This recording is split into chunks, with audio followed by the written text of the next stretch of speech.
सुंदर ते ध्यान उभे विटेवर सुंदर ते ध्यान उभे विटेवरी सुंदर ते ध्यान उभे विटेवरी सुंदर ते ध्यान उभे विटेवर सुंदर ते ध्यान उभे विटेवर हरि ओम सुंदर ते ध्यान उभे विटेवर सुंदर ते ध्यान उभे विटेवर करकटेवरी ठेवणिया करकटेवरी ठेवणिया तुळसी हार गळा कासे पीतांबर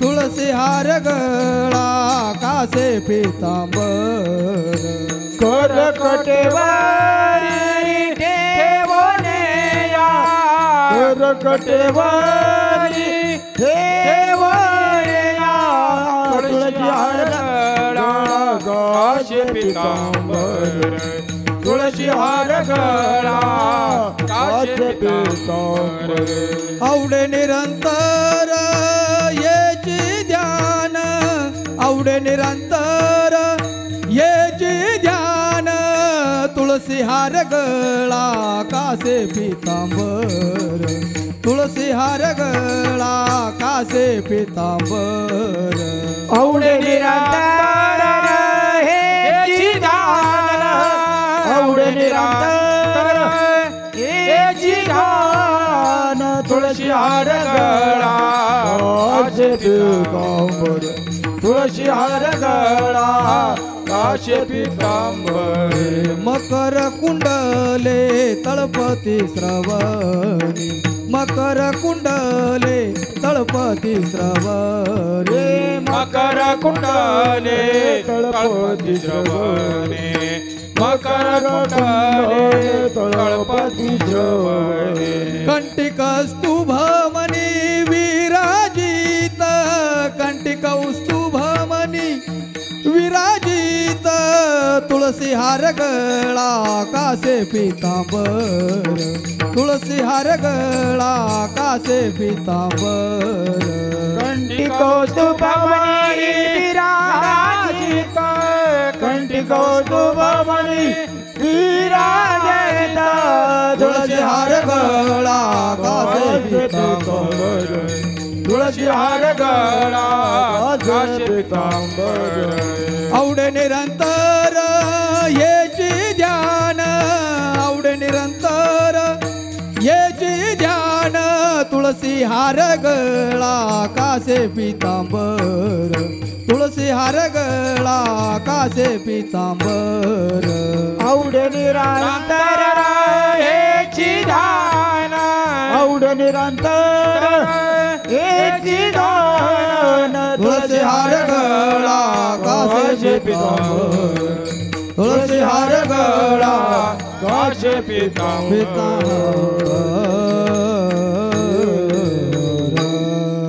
महिला मंडळ तू का म्हणे माझे हेची सर्व सुख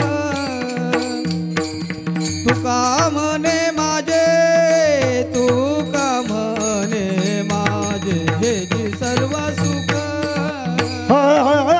तू का म्हणे माझे तू का म्हणे माझे हेची सर्व सुख तू का म्हणे माझे तू का म्हणे माझे हेची सर्व सुख पायन श्रीमुख आवडीने पायीन श्रीमुख आवडीने पायन श्रीमुख आवडीने पायीन श्रीमुख आवडीने तुळसी हार गळा तुळसी हार गळा कासे पीतांबर तुळसी हार गळा तुळसी हार गळा कासे पीतांबर तुळशी हार गळा तुळशी हार गळा काशी पितांबर तुळशी हार गळा तुळशी हार गळा काशी पितांबर आवडे निरंतर येची ध्यान आवडे निरंतर येची ध्यान आवडे निरंतर येची ध्यान आवडे निरंतर येची ध्यान तुळसी हार गळा तुळसी हार गळा कासे पितांबर तुळसी हार गळा तुळसी हार गळा कासे तुळशी हार गळा तुळशी हार गळा काशी पितांबर तुळशी हार गळा तुळशी हार गळा काशी पितांबर विठोबा रखुमाई जय विठोबा रखुमाई रखुमाई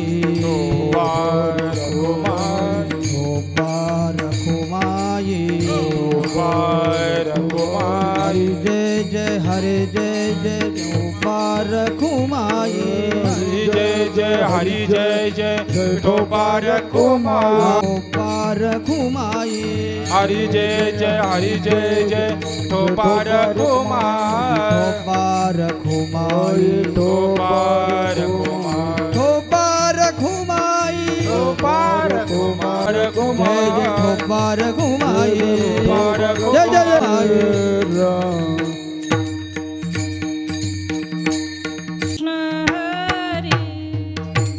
जय जय राम कृष्ण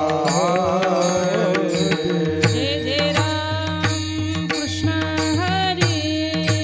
हरि जय जय राम कृष्ण हरी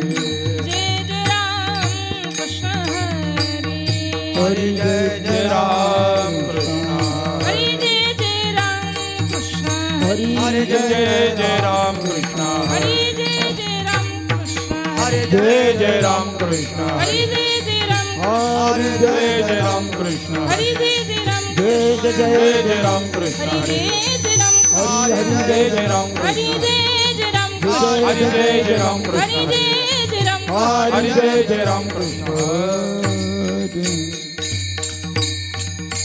रूपा पाहता लोचनी रूपा पाहता लोचनी रूपा पाहता लोचने रूपा पाहता लोचने रूपा पाहता लोचनी रूपा पाहता लोचनी हरि ओम रूपा पाहता लोचने रूपा पाहता लोचने सुख झाले हो साजनी सुख झाले हो साधने सुख झाले हो साजनी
जय जय राम कृष्ण हरी जय जय राम कृष्ण हरी जय जय राम कृष्ण हरी जय जय राम कृष्ण हरी जय जय राम कृष्ण हरी राम कृष्ण हरी जय जय राम जय राम कृष्ण हरी जय जय राम कृष्ण हरी राम कृष्ण हरी जय जय राम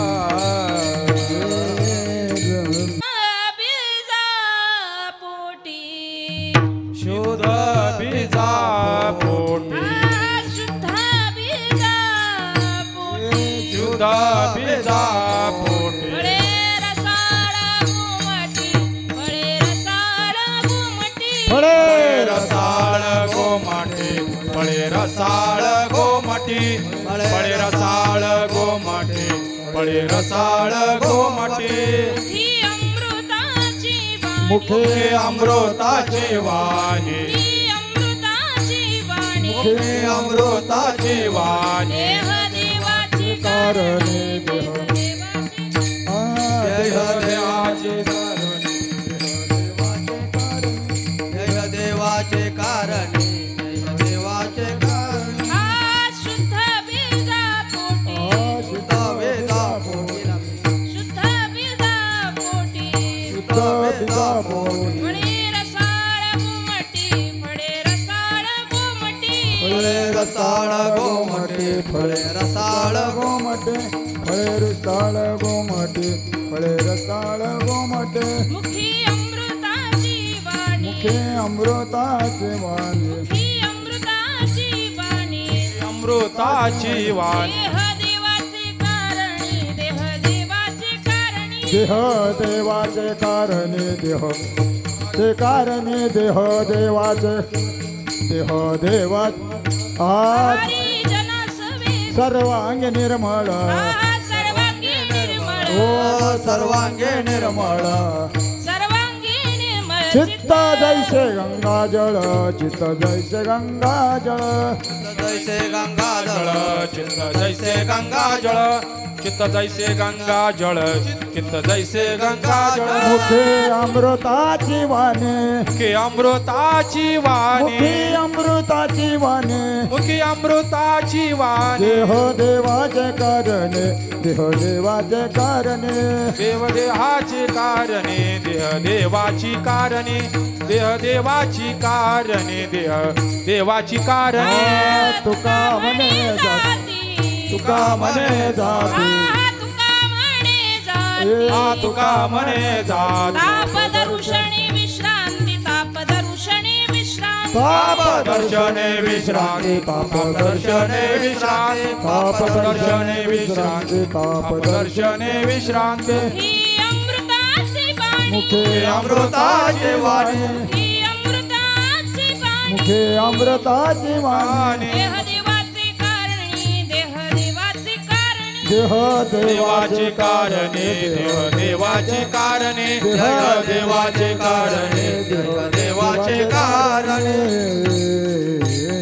विठोबा रखुमाये विठोबा हा हा हा विठोबा रखुमाये बार कुमाय विठोबा रखुमाये विठोबा कुमाय विठोबा रखुमाये पार कुमाय पार कुमाय विठोबा रखुमाये पार कुमाय पार कुमाय रखुमाये बार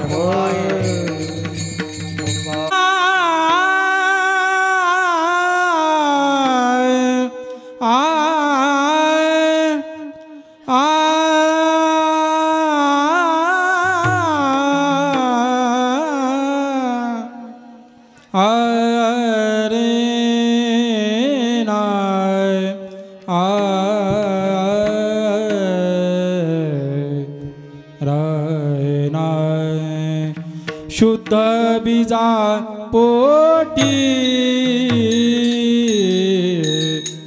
शुद्ध बीजा पोटी बेजा पोटी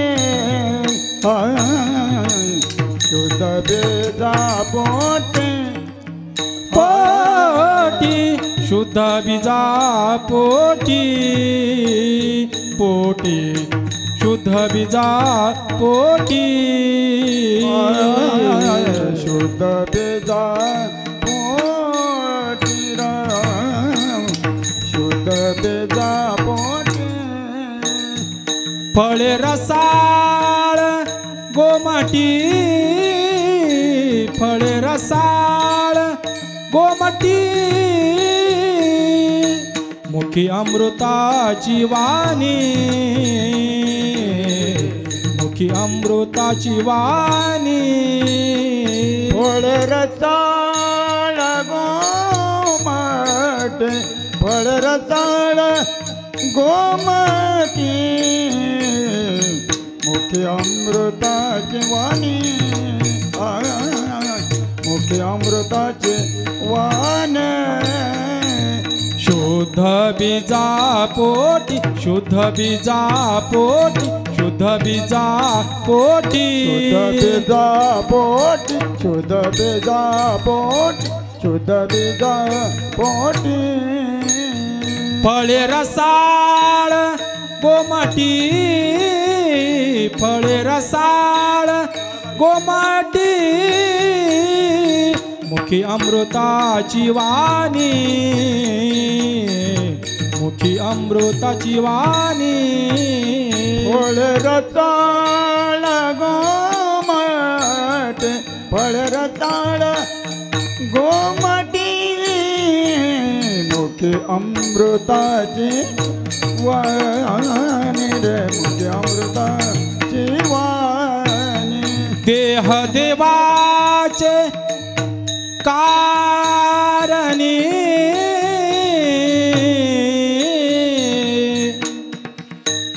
आ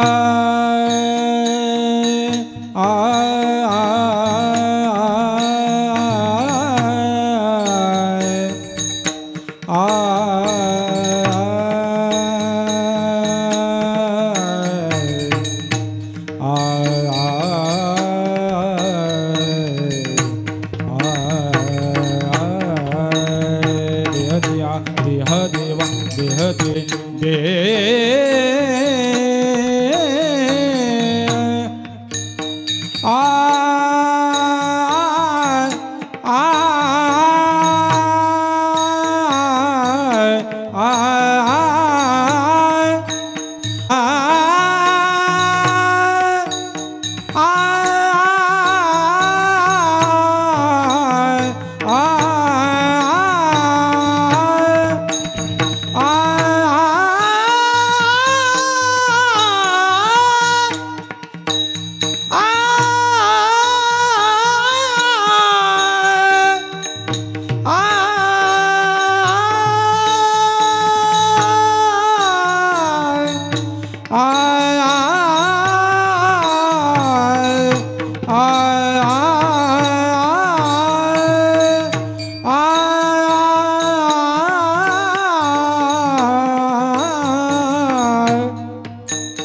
देह देवाचे कारणे देह देवाचे कारणी देह देवाचे कारणी मुखी अमृताची वाणी मुखी अमृताची वाणी देह देवाचे कारणे कारणे जरा हरिरा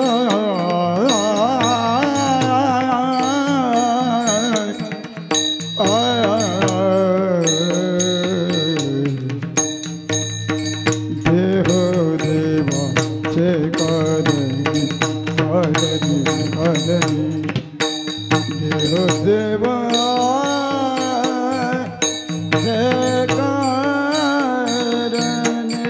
देवाचे कारणी कारणी देह देवाचे कारणी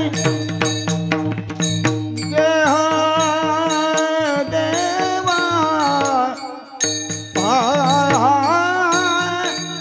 कारणी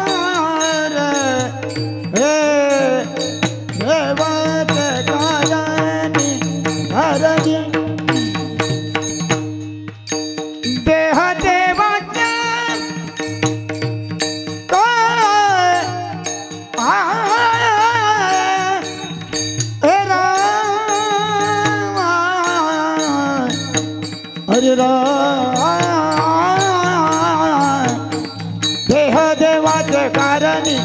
कारणी नारणी देह देवा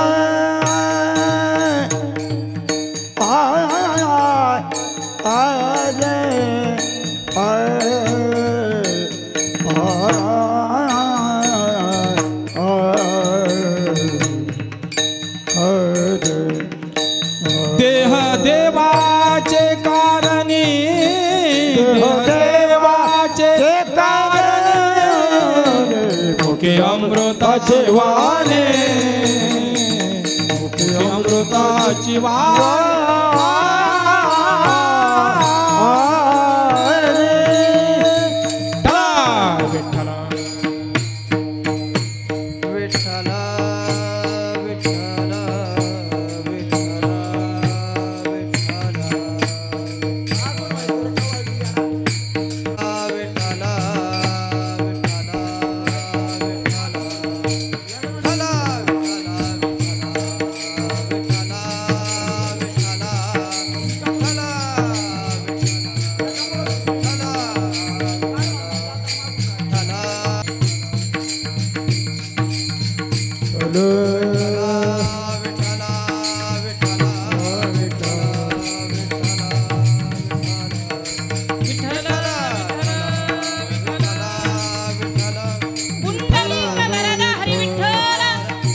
ज्ञानदेव तुकाराम पंढरीनाथ भगवान की जय गुरु महाराज की जय भगवान की जय महाराज की जय विठला विठला विठला विठला विठला विठला विठला विठला विठला विठला विठला चला चला चला चला पोटी शुद्ध बीजा पोटी फळे रसाळ गोमटी मुखी अमृताची वाणी देह देवाचे कारणी सर्वांगी निर्मळ साकर चित्त जैसी गंगाजळ मुखी अमृताची वाणी देह देवाची कारणी तुका म्हणे जाती ताप दरुषणे विश्रांती मुखी अमृताची वाणी देह देवाचे कारणी विठ्ठल चला विठ्ठल विठ्ठल विठ्ठल विठ्ठल विठ्ठल समचरण सरोजम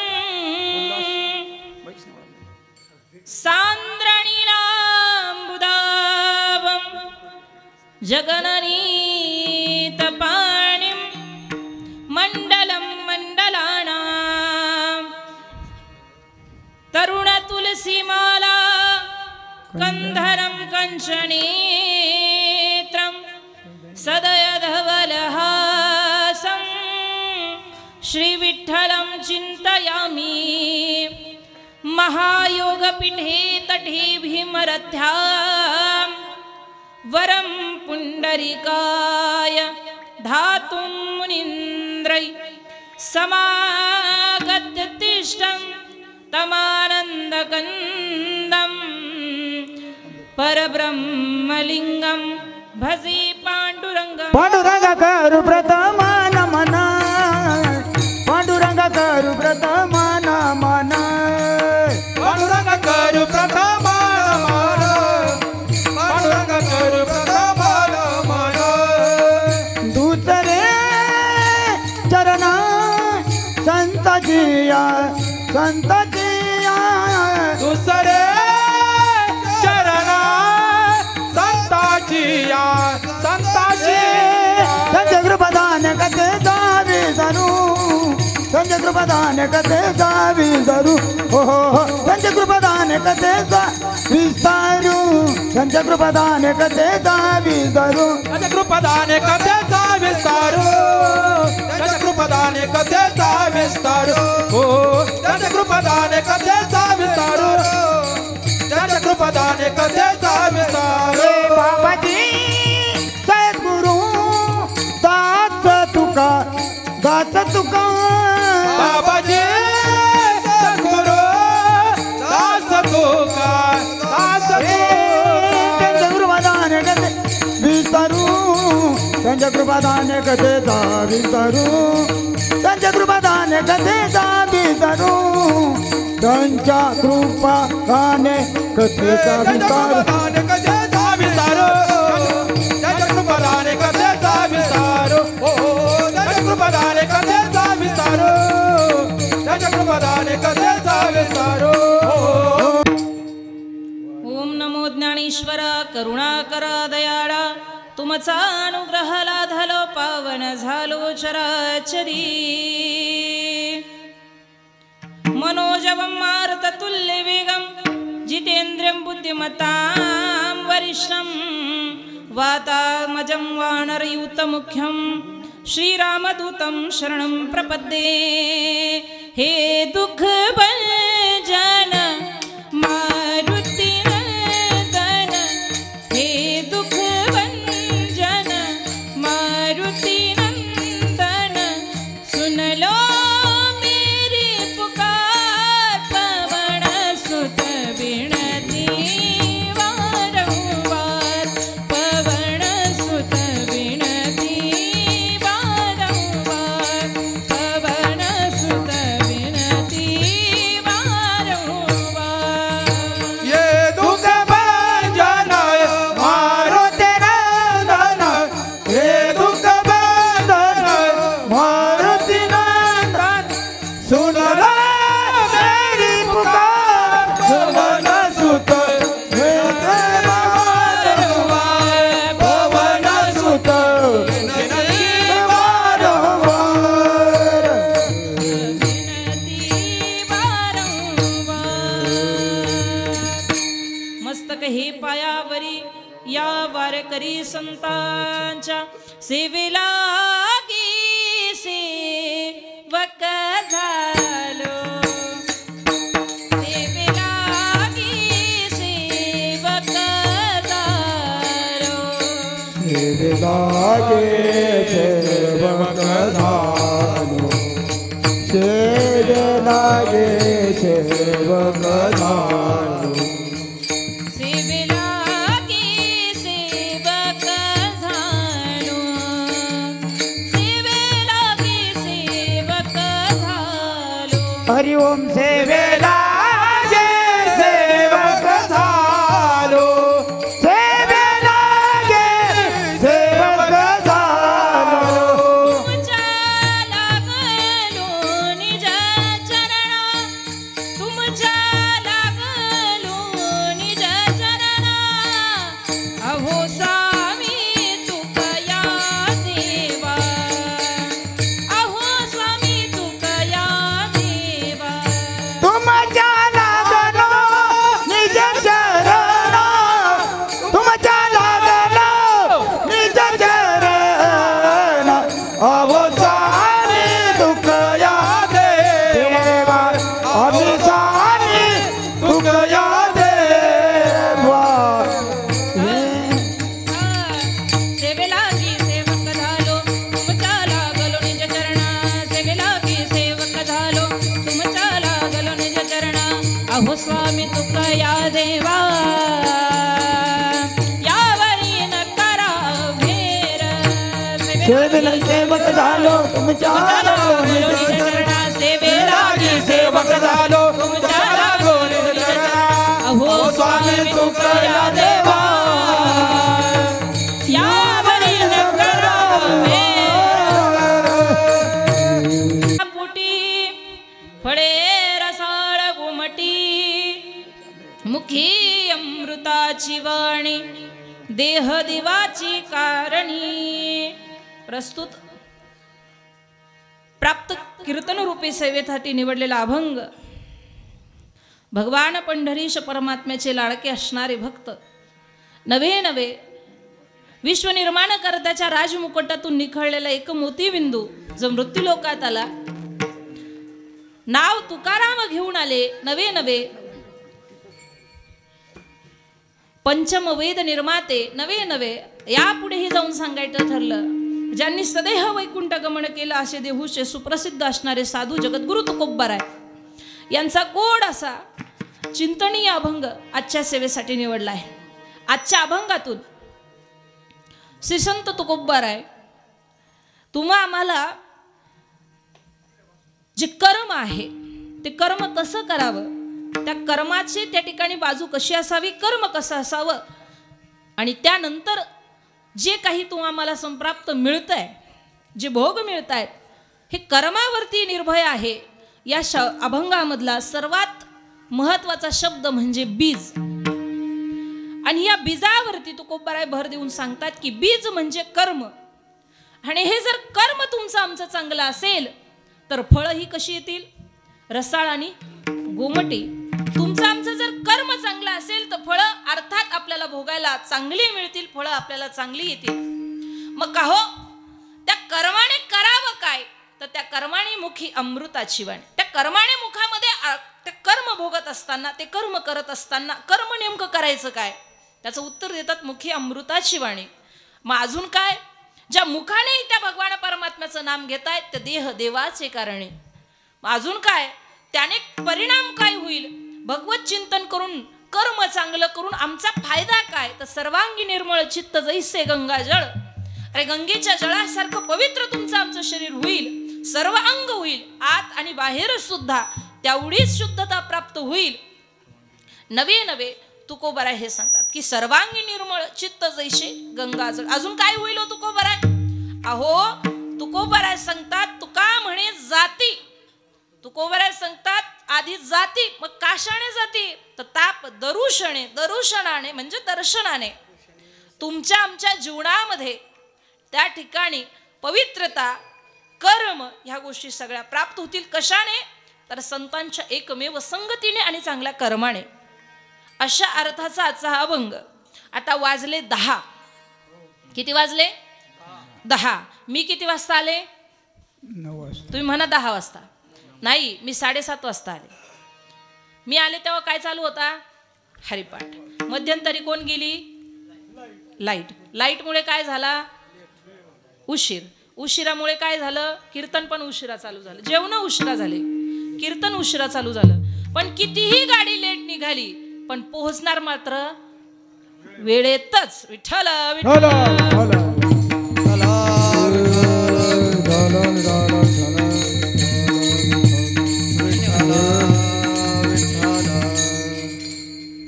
काय कसं असतं, गाडी एसटी डेपो श्री अखंड हरिनाम सप्ताह चालू आहे.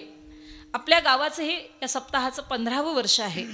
15 वर्ष झाली आहेत तुम्ही हरिनाम कीर्तन या ठिकाणी गावामध्ये 7 दिवस आयोजित करतात. आणि आज दूध शर्करा योग म्हणजे यावर्षी दूध हे अतिशय गोड आहे. 14 वर्ष तुम्ही नामसप्ताह केला, अतिशय गोड आहे. पण त्या नामसप्ताहामध्ये जसं दूध मूळतः गोड आहे, पण त्या दुधामध्ये जर साखर मिळाली तर आणखी ते गुळ त्या ठिकाणी दूध अतिशय, गुळ म्हणा साखर म्हणा जे काही असेल ते आपल्या आपल्या ॲडजस्टमेंटनुसार. दुधामध्ये काहीही गोड पदार्थ मिसळला तर ते दुधाला जसं आणखी रसत्व प्राप्त होतं, त्याच पद्धतीने 14 वर्षापासून तुम्ही नामसप्ताह करत आहात. नाविन्याची गोष्ट आहे, शान गोष्ट आहे. पण आज त्या दुग्ध शर्करा योग म्हणजे आज ह्या नामसप्ताहामध्ये श्रीमद भागवत कथेचं सुद्धा आयोजन केलेलं आहे. अशी अखंड हरिनाम सप्ताह, त्याचप्रमाणे भागवत कथा आपल्या गावामध्ये चालू आहे. ज्यांच्या पदस्पर्शाने, साधू संतांच्या आशीर्वादाने, थोड्या मोठ्यांच्या आशीर्वादाने, नियोजनाने हा कार्यक्रम चालू आहे. सगळ्यात पहिले ज्यांचे कार्यक्रमाला शुभाशी आशीर्वाद आहे असे शिवराम बाबा म्हस्कर. त्यांचा इतिहास बाबांनी मला घरी येऊन सांगितला, तोपर्यंत मला माहिती नव्हतं. अजान वृक्षासारखं वृक्ष जे फक्त आळंदीमध्ये होतं, त्या अजान वृक्षाची काडी बाबांच्या पायामध्ये का यावी, आणि ती काडी गावामध्ये आल्यानंतर पिंपळत ना, बरोबर ना, पिंपळत गावामध्ये येऊन ती पायातली काडी निघावी आणि त्या पायातल्या काडीचा अजान वृक्ष तयार व्हावा, एवढे मोठे साधूच्या त्या ठिकाणी आशीर्वादाने हा कार्यक्रम चालू आहे. मी वक्तव्य त्या ठिकाणी शॉर्टकट केलंय, पण महती ही खूप कमी असते. पण एक गोष्ट नक्की आहे, संतांची महती ढिगभर सांगा नाहीतर कणभर सांगा, पण ती महती सांगणं गरजेचं आहे. कारण आपल्या गावामध्ये त्यांचे शुभ असे आशीर्वाद आहेत. ज्ञानोबरायच आपल्या कार्यक्रमाला आशीर्वाद देत आहेत. आजच्या ह्या कलियुगामध्ये, आजच्या ह्या 2025मध्ये ज्ञानोबराय आमच्या सोबत आहेत. त्यांचे आशीर्वाद या कार्यक्रमासाठी असे हरिभक्तपरायण शिवराम बाबा यांचे शुभ आशीर्वाद आहेत. त्याचप्रमाणे निवृत्ती महाराज शिंगवेकर आहेत. त्याचप्रमाणे बारकू महाराज मुळेगावकर आहेत. त्याचप्रमाणे कैलासवासी रंगलाल महाराज वागदर्डीकर आहे. त्याचप्रमाणे रामदास स्वामी चिंचोडीकर आहे. आणि सगळ्यात महत्त्वाचं, ज्यांच्या निमित्ताने या ठिकाणी मी आलेत असे हरिभक्तपरायण आबा महाराज गाडे कराळेकर यांच्या कुशल अशा मार्गदर्शनाने समस्त ग्रामस्थ वासाळी आणि परिसरातील भाविक जनांच्या उपस्थितीमध्ये, त्याचप्रमाणे किसान युवक भजनी मंडळ, स्वाध्याय परिवार, जय बाबाजी भक्त परिवार व तरुण मित्र मंडळ, समस्त ग्रामस्थ वासाळी तालुका जिल्हा नाशिक, त्याचप्रमाणे कार्यक्रमाला ज्यांच्या सुंदर अशा वाणीतून, अमृतमय वाणीतून आपली ही कथा चालू आहे अशा कथाकार हरिभक्तपरायण अर्चनाताई यांच्या सुमधुर सौ डॉक्टर अर्चनाताई आहेर गणोरकर यांच्या सुमधुर अशा वाणीतून आपण श्रीमद भागवत कथेचं श्रवण करत आहात. आज 6वा दिवस आहे आणि या 6व्या दिवसाच्या कथेचा काल कृष्ण जन्म झाला. आज आपल्या कथेमध्ये छान छान आपल्याला भगवान श्रीकृष्ण परमात्म्याचं विवाह सोहळा पाहायला भेटला. अशी सुंदर अशी श्रीमद भागवताची कथा आणि त्याच निमित्ताने हा सप्ताहाचा 6वा दिवस आहे. 6 दिवसापासून तुम्ही कीर्तन, प्रवचन, कथा हे सगळं ऐकत आहात. तुम्ही श्रोती मंडळी हुशार आहात, यात काहीच तीळ मात्र शंका नाही. कारण नाशिक जिल्ह्यामध्ये सगळ्यात जास्त हुशार मंडळी असतात असा आपला हा सर्व गुणसंपन्न असणारा नाशिक जिल्हा. ज्या नाशिक जिल्ह्यामध्ये पैशाचा हात कोणी धरू शकत नाही, ज्या नाशिक जिल्ह्यामध्ये राजकारणाचा हात कोणी धरू शकत नाही, ज्या नाशिक जिल्ह्यामध्ये कृषीच्या बाबतीत कोणाचा हात धरू शकत नाही, सगळ्यात प्रगतशील शेतकरी म्हणजे नाशिक जिल्ह्यातला आहे. म्हणून आपण सुजान अशा सुंदर अशा नाशिक जिल्ह्यात प्रभू रामचंद्रांच्या पदस्पर्शाने पुणित झालेल्या आणि गोदावरी मातेच्या कुशीत, निवृत्तीनाथांच्या कुशीमध्ये, भगवान त्र्यंबकेश्वराच्या कुशीमध्ये राहणारी समस्त भाग्यवान मंडळी आहात. समस्त भाग्यवान मंडळांच्या त्या ठिकाणी उपस्थितांच्या चरणावरती मस्तक ठेवून कार्यक्रमाला सुरुवात. विठ्ठल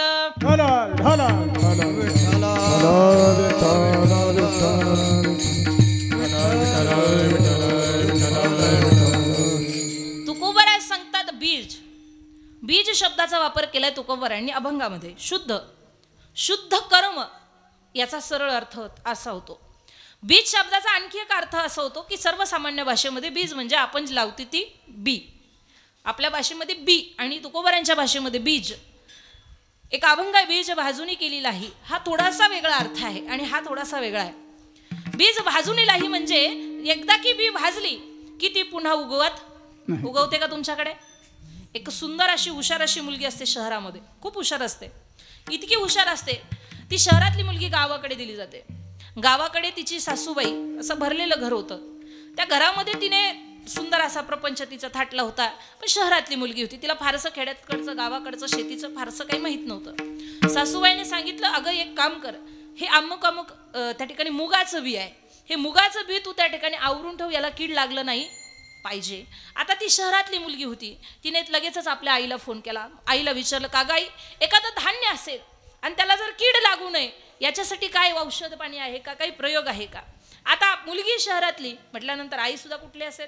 शहरातली. आईने लगेच सांगितलं, एक काम कर बाळा, जर बीज जर त्या ठिकाणी भाजलं, बीज जर भाजलं तर त्याला कीड लागत. मग आता त्या मुलीने काय करावं? ते बीज जे काही मुगाचं होतं ते सगळं सुंदर असं करकरीत भाजलं आणि थंड झाल्यानंतर बरणीत भरून ठेवलं. ज्या वर्षी मूग पेरायचे होते, दुसऱ्या वर्षी मूग पेरायचे होते, सासूने सांगितलं, का गं मी मागच्या वर्षी तुला मूग दिले होते त्याचं काय झालं? म्हणे हो सासूबाई, अगदी आवरून ठेवले. मुलीने बरणी काढली, सासूच्या हातात दिली. सासू म्हटली, बाई तू किती हुशार आहे. म्हणे अजिबात धान्याला कीड लागू दिली नाही. काय केलंस तू? काय औषध काय वापरलंस मलाही सांग. त्यावेळेस त्या सासूबाईने असं विचारल्यानंतर सुनबाईने सांगितलं, सासूबाई याला कीड लागू नये मी म्हणून माझ्या आईला फोन केला आणि आईने मला सांगितलं की हे भाजून ठेव म्हणजे जेणेकरून याला कीड लागणार नाही. सासूबाईने मस्तकाला हात लावला आणि कपाळावरती हात मारल्यानंतर सासूबाईने सांगितलं, अगं एकदा की बी भाजलं तरी ते नंतर जमिनीमध्ये टाकल्यानंतर ते कधीही उगवत नसतं. कारण बीजाचं एक शास्त्र असतं, त्याला कीड लागू नये म्हणजे तुम्ही त्याच्यामध्ये कडुलिंबाची पानं ठेवा, पावडर ठेवा, इंजेक्शन ठेवा, काडीची पेटी ठेवा, हे सगळं चालतं, पण भाजलेलं चालत नाही. कारण एकदा की बी भाजलं की माणसाला त्या ठिकाणी ते बीज उगवता येत नाही. त्याचप्रमाणे या जीवाचं एकदा की संतरूपी कढईमध्ये हे बीज भाजलं की या बीजाला पुन्हा जन्म मरण घेण्याची गरज नाही. म्हणून ती बीज भाजून केलेली नाही. तेच बीज तुकोबाराय सांगतात, तेच बीज, पण त्या बीजाचा अर्थ इथे वेगळा आहे. ते बीजाचा अर्थ कर्म आहे. माणसाची कर्म जर बलवंत असेल ना, कर्म जर चांगली असेल तर माणसाला त्या ठिकाणी पुढचा जन्म किंवा येणारा भोग हा चांगला मिळतो. विठ्ठल विठ्ठल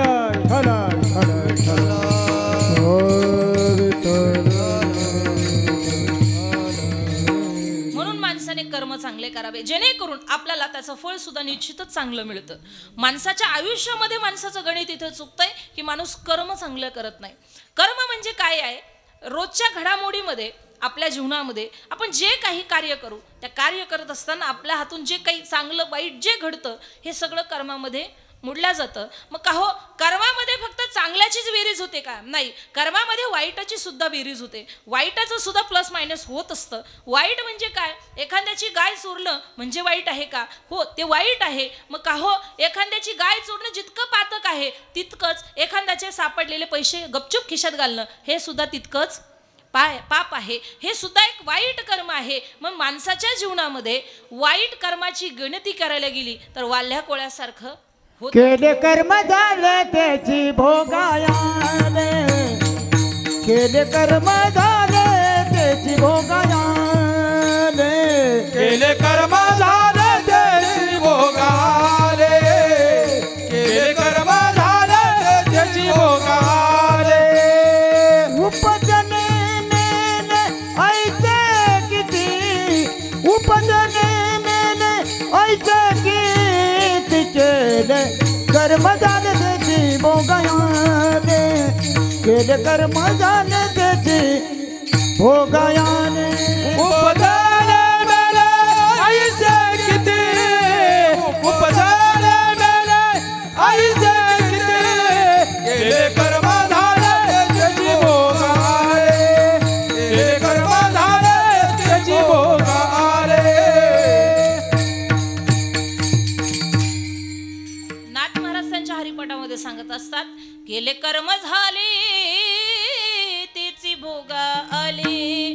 का हो, किती मेले? उपजले मेले ऐसे किती, उपजले मेले ऐसे किती. कितीतरी उपजले आणि कितीतरी मेले सुद्धा. याच्या यादीमध्ये कोण कोण बसतं? मग का हो, कर्म एवढं वाईट असतं ते कोणालाही सोडत नसतं. सोडलंय का आजपर्यंत? तुम्हाला आणि मला सोडलं की नाही माहित नाही, पण देवाला सुद्धा कर्माने सोडलेलं नाही. याच्याही पुढे सांगते, देवाच्या बापालाही कर्म चुकलं नाही. चुकलं का? नाही. जर असं नसतं तर मला सांगा, दशरथ राजाची 4 मुलं असताना दशरथ राजाला बिगर मुलाच्या मांडीचं मरावं लागलं असतं का? ज्या वेळेला प्रभू रामचंद्र वनवासाला गेले, लक्ष्मणही त्यांच्या सोबत गेले, भरत आणि शत्रुघ्न हे त्यांच्या मामाच्या गावाला होते. म्हणजे ज्या वेळेला वडिलांची अंतकाळ जवळ आला त्यावेळेला त्या ठिकाणी एकही मुलगा. 4 पुत्र राजा दशरथा, 4 पुत्र राजा दशरथा, 4 पुत्र राजा दशरथा, 4 पुत्र राजा दशरथा, 4 मुखे राजा दशरथा, 4 मुखे राजा दशरथा,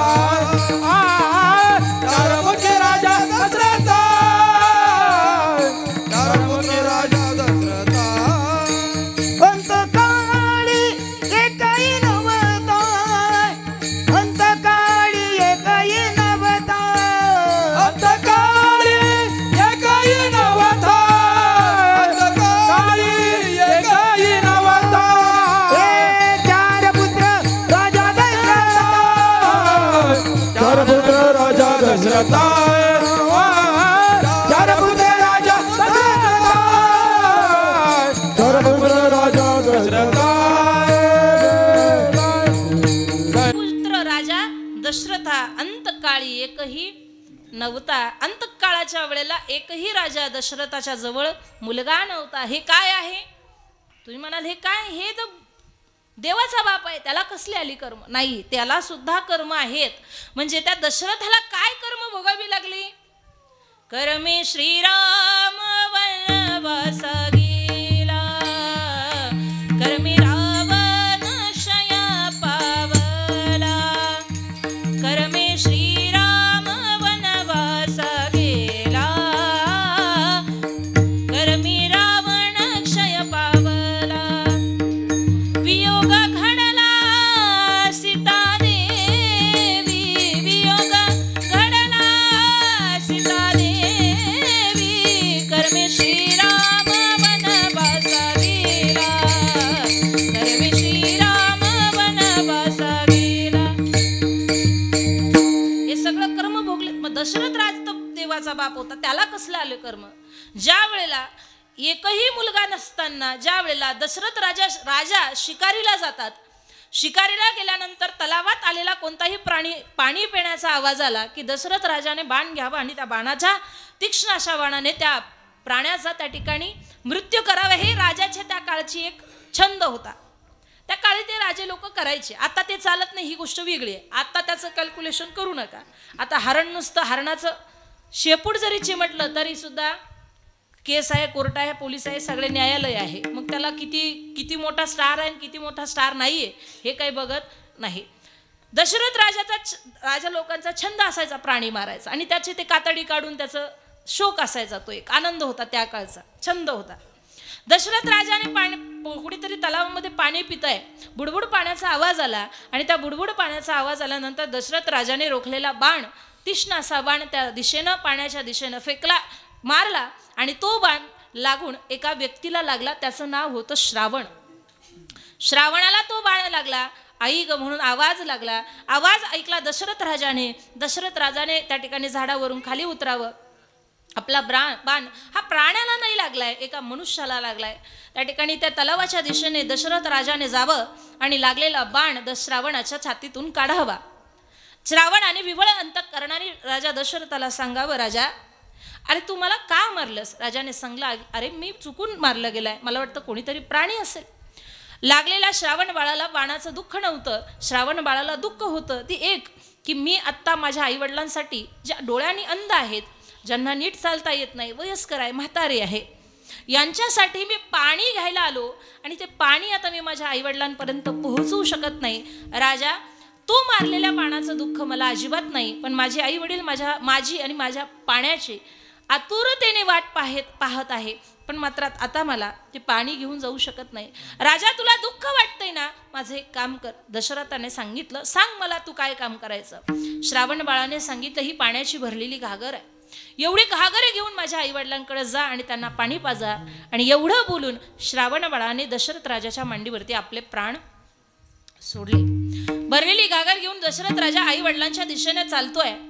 पायाची चाहुलीचा आवाज आला आणि श्रावण बाळाच्या आईने आवाज द्यावा, श्रावणा आलास का रे? श्रावणा आलास? वडिलांनी सांगावं, अरे तू का बोलत नाहीयेस? आम्ही एवढे आवाज देतोय, एका हाकेला ओव देणारा तू मात्र आता का तू आवाज देत नाही? श्रावणा अरे तूच आहेस ना, श्रावणा अरे तूच आहेस ना. पाण्याने भरलेली घागर दशरथ राजाने त्यांच्या हातामध्ये द्यावी. वडिलांनी सांगा, जोपर्यंत तू बोलत नाहीस तोपर्यंत आम्ही पाण्याचा एक घोट घेणार नाही. राजा दशरथाच्या डोळ्यामध्ये अश्रू होते आणि अश्रूंबरोबर शब्द फुटू लागले, मी तुमचा श्रावण नाही. म्हणे तू कोण आहेस? राजाने सांगावं, मी त्या ठिकाणी अयोध्या नगरीचा राजा दशरथ आहे आणि माझ्या तीक्ष्ण अशा बाणाने तुमच्या मुलाचा मृत्यू झालाय, पण मात्र त्याची शेवटची इच्छा म्हणून मी त्या ठिकाणी तुम्हाला पाणी घेऊन आलेलो आहोत. मी बाण त्याला मुद्दामून मारला नाही, चुकून माझा बाण लागलाय, पण मात्र तुमचा तुमच्या मुलाचा मृत्यू झाला आहे, तुम्ही एवढं पाणी प्या. आई वडिलांनी मुलाच्या मृत्यूची बातमी ऐकताच एक म्हटलं जातं, वयस्कर माणसाने मुलाच्या खांद्यावर जावं, पण वयस्कर माणसाच्या खांद्यावर मुलाने जाऊ नये, कारण त्याच्या इतकं दुःख त्या आईवडिलांना कधीही नसतं. मुलाला अंतविधी म्हणजे मुलाला अग्निडाग द्यायचा असेल, पाणी द्यायचं असेल, तर आईवडिलांना ती वेळ कधीच येऊ नये आणि त्याच्यासारखं दुःख जगाच्या पाठीवरती त्या आईवडिलांना नसतं. मुलाच्या मरणाची बातमी त्या ठिकाणी श्रावण बाळाच्या आईवडिलांनी ऐकावी. अंतःकरणामध्ये खूप सारे बाण लागलेत. ही अंतःकरणातली विव्हळना, ते दुःख राजा दशरथाजवळ बोलू लागले. अरे तू का केलंस असं? नाना प्रकारचे शब्द राजा दशरथासाठी आले. ते बोलता बोलता आईवडिलांनी श्राप दिला दशरथाला. राजा, तुला 4 मुलं असतील, पण मरणाच्या समयाला तुझ्याजवळ एक सुद्धा नसेल, हा श्राप तुला आहे. हा श्राप घेऊन दशरथ राजाने तिथून निघाला आणि त्या आईवडिलांनी तिथेच त्यांचा प्राण सोडला. कारण अरे मुलगाच नाही तर जगून फायदा तरी काय? कुणासाठी जगायचं? आम्हाला घेऊन फिरणारा आमचा श्रावणच जर गेला असेल तर आम्हाला जगायचं नाही. परमात्म्याला आवाज दिला, दोघांनी प्राणाचा त्याग केला. दशरथ राजा तिथून निघाला. निघत असताना आई वडिलांना दिलेला श्राप हा राजाच्या कानामध्ये घुमत होता. पण त्याही बरोबर राजाला एकीकडे आनंदही होता. का? तर कर्म इतकं वाईट होतं की मुलं होत नव्हती, पण ह्या श्रापाने का होईना मुलं होतील हा राजाला विश्वास तयार झाला. घरी गेल्यानंतर काही वर्षानंतर 4 पुत्र झाली आणि ते 4ही पुत्र महात्म्याच्या हाताखाली शिकलीत, मोठी झाली. पण मात्र विवाह झाल्यानंतर 4ही मुलं 4 दिशेला निघून गेली. 2 मुलं एका दिशेला, दोन मुलं एका दिशेला निघून गेली. राम राम राम राम राम म्हणून दशरथ राजाने स्वतःच्या प्राणाची आहुती दिली. आणि त्यावेळेला मरणाच्या समयाला राजा दशरथाला आठवलं की मी एका आईवडिलांना मुलापासून दूर केलं होतं आणि तेच माझं वाईट कर्म आज माझ्याजवळ आहे. माझे 4ही मुलं जिवंत असताना माझ्याजवळ आज मरणाच्या समयाला एक सुद्धा नाही. कारण याचं एक आहे की आई वडिलांपासून मुलगा दूर केला दशरथ राजाने, ते कर्म भोगावं लागलं स्वतःला. माणूस जे कर्म करतो ना, लोक असं म्हणतात पुढच्या जन्मी भोगावं लागतं. नाही नाही नाही, राजा दशरथाला त्याच जन्मामध्ये भोगावं लागलं आणि तुम्हाला सुद्धा याच जन्मामध्ये भोगायचं आहे. वाट दुसऱ्या जन्माची पाहू नका. जे आज केलंय ते इथंच भोगायचंय. जे चांगलं केलंय त्याचंही फळ भोगायचंय आणि जे वाईट केलंय त्याचे सुद्धा भोग भोगायचे. दुसरा जन्म मिळेल, कोणता मिळेल, काय मिळेल याचं तुम्हालाही थांगपत्ता नाही, मलाही नाही. पण जे आज करू त्याचं फळ मात्र ह्याच जन्मात भोगायचं आहे. कारण माणसाच्या आयुष्याची बेरीज जर केली ना तर खऱ्या अर्थाने आयुष्य किती आहे याला महत्त्व नाही आहे. माणूस काय करतोय, कसा जगतोय याला महत्त्व आहे. म्हणून माणसाने चांगलं जगावं. साधू संतांनी उगाच नाही सांगितलं की तुम्ही कर्म चांगले करा. तुमचं कर्म चांगलं असेल तुम्हाला फळ निश्चित. तुम्हाला असं वाटतं आम्ही लावलंय बाबळीचं झाड आणि तुम्हाला आंब्याची अपेक्षा आहे, कसे मिळते? तुम्ही खूप सारं पाप करून ठेवलंय आणि तुम्हाला चांगलं फळ मिळावं अशी अपेक्षा लागून राहते. आणि मात्र यामुळे माणसाच्या आयुष्याची फसगत होते आणि माणूस वाईट दिशेला लवकर जातो. माणसाने चांगलं करावं, चांगलं फळ मिळतं. काय झालं, जुन्या काळी सोनार, आता पूर्वीच्या काळी सोनं काही फारसं महाग नव्हतं, पण सोनं सोनं असतं. ते कधी असो, आज 1,11,000 असो किंवा काही वर्षापूर्वी 35 रुपयाला तोळा असो, पण त्या काळचा 35 रुपये आत्ताचे 35 लाख आहे. म्हणजे हा एक वयाचा किंवा वर्षांचा तफावत आहे. त्या काळाची ती परिस्थिती असते. ते त्या काळची सोनार, जुने सोनार 94-95च्या सालातले ते सोनार होते. आणि पूर्वीचे सोनार असे बैलगाडी घेऊन बैल जुंपून बाजाराला जायचे आणि बाजारात नेऊन सोनं विकायचे. हा तो कालखंड होता. प्रवासासाठी बैलगाडीचा उपयोग केला जायचा. 2 शेठजी एका खेड्यावरती जाऊन आपला बाजार करतात. 5-6ची वेळ होते, अंधार पडायला लागतं. दुसरा मित्र म्हणतो अरे चल आता आपल्याला भरपूर उशीर झालाय, आता अंधार पडायची वेळ झाली, आपलं गाव खूप दूर आहे, आपल्याला निघायला पाहिजे. दोघांनीही आपली गाठोडी बांधली, बैलगाडी जुंपली आणि बैलगाडी त्या ठिकाणी त्या प्रवासाला लागली. दोघंही बैलगाडीत बसले. एक जण बैलगाडी हाकतोय आणि एक जण मागे बसला. असा सुंदर त्यांचा प्रवास. पण सायंकाळ झाली, संध्याकाळचे 7:30 वाजले. आता दिसेना काही. मग त्यांनी ठरवलं जंगलाची आता सुरुवात होणार आहे. दोघांनी विचार केला अरे आपण बाजार केला, आपल्याजवळ भरपूर असं सोनं आहे, पैसा आहे, आपल्याला जर कोणी लुटलं तर त्याच्यापेक्षा आपली मारहाण होण्यापेक्षा आपलं आहे ते सोनं निघून जाईल. त्यापेक्षा आपण कुठंतरी विश्राम घेऊ, आपण कुठंतरी थांबू, आपण कुठंतरी मुक्काम करू. जंगलाच्या दिशेने पाहताय तर भरघोस असा अंधार, पण त्या अंधारामध्ये एक दिवा तमतमतोय आणि त्या तमतमणाऱ्या दिव्याकडे त्या दोघांचंही लक्ष गेलं आणि आशेच्या किरणांनी त्या दिशेने ते दोघं गेले. बंगला एक छोटासा झोपडी होती, घर होतं. त्या घराचा दिवा तो तिथे तिमतमत होता. हे तिथं गेले आणि दिव्याच्या उजेडाने आवाज दिला. अहो कोणी आहे का? आतमधून आवाज दिला, आहे ना. एक चांगला घर बांधलेलं, सुंदर असं घर बांधलेलं, गावाच्या थोडं बाजूला लांब अंतरावरती सुंदर असं घर होतं. बंगलाच होता त्या काळचा तो. सुंदर असं घरामध्ये तो शेठ, त्या घराचा मालक बाहेर आला आणि विचारलं, कोण तुम्ही? तर त्यावेळेला त्या दोघांनी सांगितलं, काय नाही, लग्न लागलं असेल, जाऊ द्या, इकडं बघा, तुम्हाला जायचं का लग्नाला? जेवलेत ना तुम्ही? शिरा खाल्ला ना? हां, मग इकडं बघा. मग त्या दोघांनी सांगितलं की आम्ही अमुक गावाला गेलो होतो, आम्ही सोनं विकणारे आहोत, तर आता आम्हाला मुक्कामाचं ठिकाण हवं आहे, कारण आमच्याजवळ खूप सारे पैसे आणि सोनं आहे, आम्हाला आजच्या रात्र तुमच्या घरामध्ये विश्राम घेऊ द्या, मुक्काम करू द्या. त्या सर्वसामान्य व्यक्ती होता, गरीब श्रीमंत मध्यमवर्गीय होता. त्याने सांगितलं, ठीक आहे, थांबा तुम्ही. म्हणे हे जे 2 खाट दिसत आहेत, इथं माझे 2 मुलं झोपायचे आणि नेमकी आज योगायोगाने माझे मुलं रानात गेलेत पाणी भरण्यासाठी, ते काही लवकर येणार नाही, तुम्ही या खाटावरती झोपा. असं सांगितल्यानंतर त्या दोघांनाही त्याने त्या गृहस्थाने जेवण वगैरे दिलं आणि ते दोघंही जण दमले असल्या कारणाने झोपले.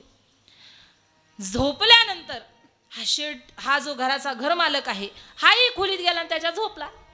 गादीवरती पडल्या पडल्या त्या गृहस्थाने विचार केला, म्हणे आपण तर श्रीमंत आहोतच, त्यात काही खोट नाही, पण आपल्याला अजून श्रीमंत व्हायचंय. काय व्हायचंय? श्रीमंताला काय व्हायचंय? अजून श्रीमंत व्हायचंय. आणि असा जगाच्या पाठीवरती एकही श्रीमंत असा नाही का त्याला वाटतं अजून श्रीमंत व्हावं. वाटतं का? श्रीमंताला वाटतं का गरीब व्हावं? माळी महाराज, कसं काय तुमच्याकडं माळी गल्लीत? श्रीमंताला श्रीमंत व्हावं वाटतं, गरीब कधीच व्हावं वाटत. त्यांना सुद्धा श्रीमंत व्हायचं असं ते म्हणून राहिले. म्हणजे प्रत्येकाला वाटतं, ज्याच्याकडे 1 कोटीचा इन्कम आहे का महिन्याचा, 1 कोटीचा, त्याला सुद्धा वाटतं 2 कोटी झाला पाहिजे. अहो लोकांचं कशाला घेऊन बसले? ज्याचं सिम कार्ड आपण वापरतो, त्याने आधी कधी दिलं? कसं दिलं? फुकट दिलं, बरोबर आहे. मग सगळ्यांनी काय घेतलं? सिम कार्ड घेतलं. का? फुकट आहे, नेट फ्री आहे, सगळं काही लालूच दाखवली, सिम कार्ड घेतलं. नंतर रिचार्ज कितीला केला? 99 रुपयाला, बरोबर ना? 99 रुपयाला केला. 99चा रिचार्ज 149ला केला. 149चा रिचार्ज 199ला केला. 199वर सुद्धा त्याचं भागलं नाही. त्याने किती केला? 249 केला. तिथंही त्याचं भागलं नाही. त्याच्या पोराचं लग्न निघालं, त्याने 249चा रिचार्ज 299वर केला. आता अजून त्या मुलाचं लग्न निघल त्यावेळेस 500 रुपये रिचार्ज होणार. त्याचं भागलं नाही, आपलं कुठं भागणार आहे? म्हणजे अंबानीला सुद्धा असं वाटतं थोडा वर चाहिए, खर्च निघाला म्हणजे लोकांकडे गोळाही केली पाहिजे. एवढी अब्जाधीश इस्टेट त्याच्याकडे असताना सुद्धा लाखो करोडो बिझनेस असे काढले की रोजचं कोट्याधीशाचं उत्पन्न आहे, त्याला सुद्धा असं वाटतं की अजून हवंय. म्हणजे त्या गृहस्थाला वाटणं किंवा आम्हाला वाटणं की वाईट आहे का? नाही वाईट आहे. उद्या समजा तुम्हाला जर इथं पैशाचा पाऊस पडला, आपल्या चालू कीर्तनामध्ये 11 वाजता पैशाचा पाऊस पडला, हात वर करून खरं सांगा, इथं कोण गोळा करणार नाही? सगळे एकमेकाकडे बघू राहिले, टुकूमुकू बघतायत सगळे एकमेकाकडे. तुमचं काही माहित नाही, पण मी तर काही कीर्तन करणार नाही. पैसा आहे महाराज, पैसा कुणाला नकोय? प्रत्येकाला पैसा हवाय, पैशासाठीच माणूस जगतो. पैसा प्रत्येकाला हवाय. म्हणजे तुम्ही असो मी असो, प्रत्येक जण पैसा कुणालाच नकोय, पैसा प्रत्येकाला पाहिजे. फक्त एवढंच आहे, आपली गरज किती आहे, आपण घ्यावा किती, याला मर्यादा आहे. लोक 71,000 घेऊन सुद्धा म्हणतात तो कमीच आहे. तो त्या लोकांच्या बुद्धिमत्तेचा दोष आहे. 11,000 सुद्धा कीर्तन होतात, पण लोकांना 71,000 देऊन त्यांची वाढवायची आणि समोरच्यांना सुद्धा वाढून द्यायची. आणि आपला नाशिक जिल्हा, खंत करते मी नाशिक जिल्ह्याची, नाशिक जिल्ह्यासारखा मूर्ख जिल्हा कुठं नाही. कारण सांगते, बाहेरचे कीर्तनकार बोलवून बाहेरच्या कीर्तकारांना मोठा करणारा जिल्हा फक्त नाशिक जिल्हा आहे. त्यांचे बंगले, नाशिक जिल्ह्याची कृपा आहे. पण वाईट या गोष्टीचं वाटतं की नाशिक जिल्ह्यामधले असले कलाकार, नाशिक जिल्ह्यामधले असलेले कीर्तनकार नाशिक जिल्हा कधीच मोठा करत नाही. मला असं वाटतं, लोकांच्या लेकराचं कौतुक ऐकण्यापेक्षा आपल्याच लेकराची पाठ थापटा, चुकलं तर त्याला सांगा आणि त्याला मोठं करा. जगात नाशिक जिल्ह्याचा हात धरू शकत नाही कोणी, जगात एवढा श्रीमंत जिल्हा आहे आपला, खूप श्रीमंत आहे माणसांच्या बाबतीतही आणि पैशाच्या बाबतीतही. पण लोकांचे लेकरू सध्या आपल्याला जास्त आवडतं, होईल हमारे भी दिन आएंगे. काय गावातला पखवाजा मी बघितला हरिपाठात, मी गाडी घेऊन गेले तेव्हा तो पखवाजा वाजवत होता. मी म्हटले सुद्धा का त्याच्या हात सुद्धा पुरत नाही, पण तरी तो पखवाजा वाजवतोय. हे गोड कौतुक, हे आपल्या लेकरांचं कौतुक आपण करायला हवं आणि करायलाच पाहिजे. त्यावेळेस त्यांना उमेद येते आणि त्या आत्मतेने ते करतात आणि केलंही पाहिजे. आपण जोपर्यंत दाद देत नाही ना तोपर्यंत त्यांना उत्सुकता येत नाही. आपण दाद दिली 1000% ते पुढच्या वर्षी याच्यापेक्षाही डबलने तयार होईल, त्याच उत्साहाने तयार होईल. का माझ्या गावाने मला पुढे नेलंय ना, मग मला करायला हरकत नाही. घरापासून सुरुवात होते माणसाची. घरात रिस्पेक्ट ज्या माणसाला मिळते ना त्याला गल्ली रिस्पेक्ट देते, ज्याची गल्ली रिस्पेक्ट देते ना त्याला गाव रिस्पेक्ट देतं, आणि ज्याचं गाव त्याला रिस्पेक्ट देतं ना त्याचा जिल्हा त्याला रिस्पेक्ट दिल्याशिवाय राहत नाही. ही माणसाची किंमत आहे. म्हणून सुरुवात कुठून करायची? गल्लीतून नाही, गावातून नाही, घरातून सुरुवात करायची. घर सुधरवायचं मग गाव सुरुवातीच्या भानगडीत पडायचं. तसंच आहे. विषय काय होता? पैसा. पैसा कुणाला नको आहे? ते शेठजी त्या घर मालकाच्या ध्यानात आलं, अरे आपण श्रीमंत आहोत, यात काही वावगं नाही, आपल्याजवळ खूप आहे, पण आपण किती दिवस इथंच थांबायचं? किती दिवस 50 लाखाच्या बंगल्यात बसायचं? किती दिवस 1.5 लाखाचाच फोन वापरायचा? 18 लॉन्च झालाय, आपण तोही घेतला पहिला 2.5-3 लाखाचा.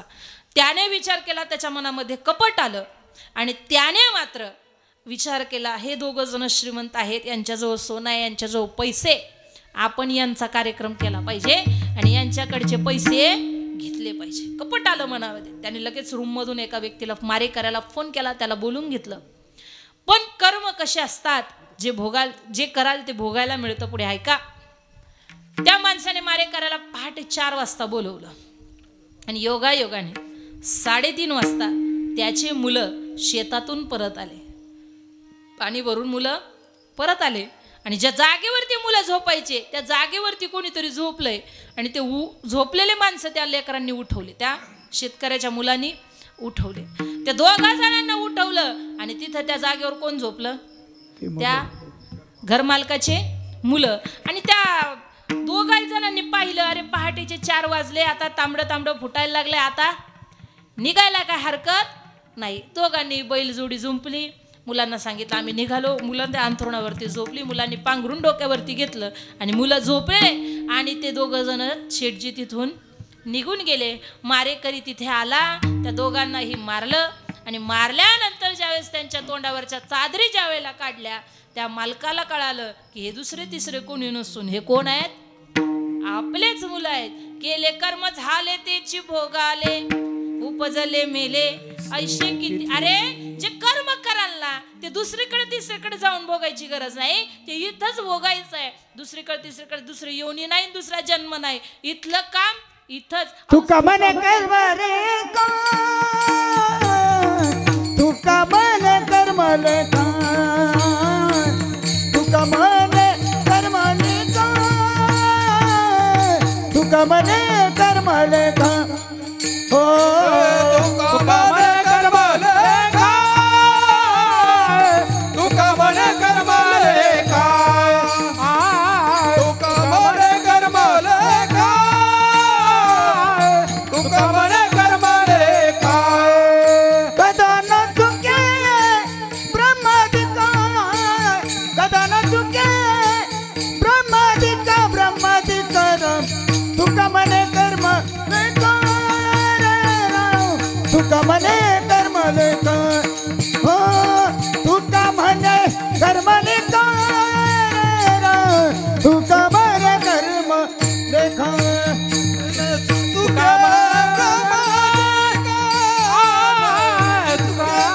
ब्रह्मादिका, तुका मने कर्म लेखा, तुका मने कर्म लेखा, तुका मने कर्म लेखा, तुका मने कर्म लेखा. हा जो न चुके ब्रह्मादिका, ब्रह्माला सुद्धा कर्म कर्माचा लेखाजोखा चुकला नाही म्हणून माणसाने कर्म चांगली करावी. तुकोबारे सांगतायत की माणसाचे कर्म चांगली असली की माणसाचं फळ सुद्धा निश्चितच चांगलं असतं. आणि त्याचप्रमाणे तुकोबारे सांगतात माणसाने चांगलं कर्म करावं म्हणजेच फळ आपल्याला चाखायला सुद्धा गोड मिळेल. अभंगाचं प्रथम चरण. शुद्ध बीजा पोटी, शुद्ध बीजा पोटी, शुद्ध बीजा पोटी, शुद्ध बीजा पोटी, शुद्ध बीजा पोटी, शुद्ध बीजा पोटी, शुद्ध बीजा पोटी, शुद्ध बीजा पोटी. शुद्ध बीजा पोटी, शुद्ध बीजा पोटी, शुद्ध बीजा पोटी, शुद्ध बीजा पोटी, शुद्ध बीजा पोटी, शुद्ध बीजा पोटी, शुद्ध बीजा पोटी, शुद्ध बीजा पोटी. शुद्ध बीजा पोटी, शुद्ध बीजा पोटी, शुद्ध बीजा पोटी, शुद्ध बीजा पोटी, शुद्ध बीजा पोटी,